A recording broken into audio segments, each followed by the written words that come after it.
The Selah of verse 15 holds the moment. Then Asaph moves back into poetry, and it becomes something extraordinary. The waters saw thee, O God. The waters saw thee. They were afraid. The depths also were troubled. Psalm 77, verse 16. This repetition is immediate. The waters saw thee. The waters saw thee. Asaph doubles the line the way a man doubles back to make certain he was heard. The Red Sea did not part just because Moses stretched out his rod. It perceived God and recoiled. The word carries the idea of writhing, of convulsing under something overwhelming. The depths were troubled, stirred from the bottom up. Creation recognized its creator and was troubled. What God commands, creation obeys. The waters had no choice but to move. The clouds poured out water. The skies sent out a sound. Thine arrows also went abroad. Psalm 77, verse 17. Asaph expands the scene upward. While the waters below trembled, the heavens above broke open. Clouds poured water. The skies sent out a sound, which is thunder, the voice of God moving through the storm. His arrows went abroad, which is lightning discharged across the sky. The Exodus event was not a quiet miracle. It was a display of God's power across every dimension of creation simultaneously. The sea below, the sky above, and the storm between them all took part in one act of divine intervention. Asaph is not embellishing. He is declaring that when God moves, nothing in creation remains neutral. The voice of thy thunder was in the heaven. The lightning lightened the world.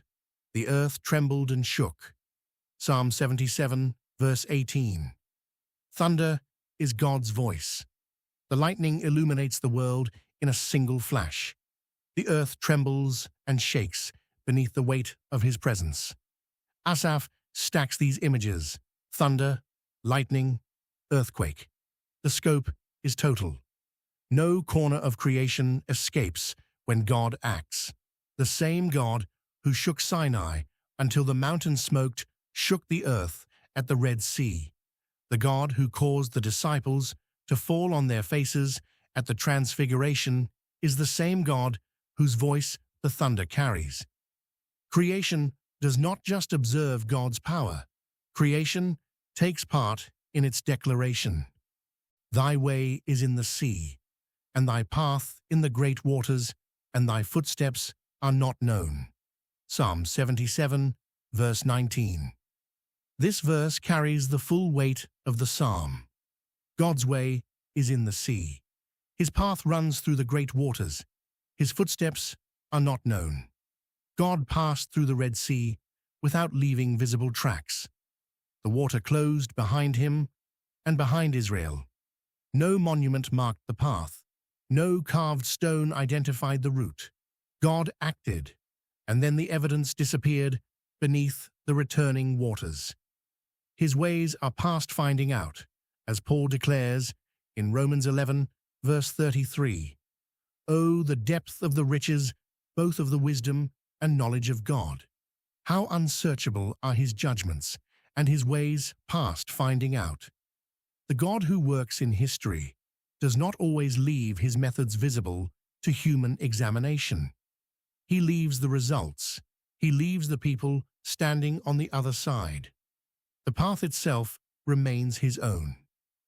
Thou leddest thy people like a flock by the hand of Moses and Aaron. Psalm 77, verse 20. After the cosmic display of verses 16 through 19, Asaph returns to the simplest image possible: a shepherd leading sheep. God used Moses and Aaron as his instruments, but the leading was God's own act. The flock was led. Israel's survival through the Exodus was not a demonstration of national courage or military skill. It was the act of a shepherd moving his people through impossible terrain by his own power and by his own chosen instruments.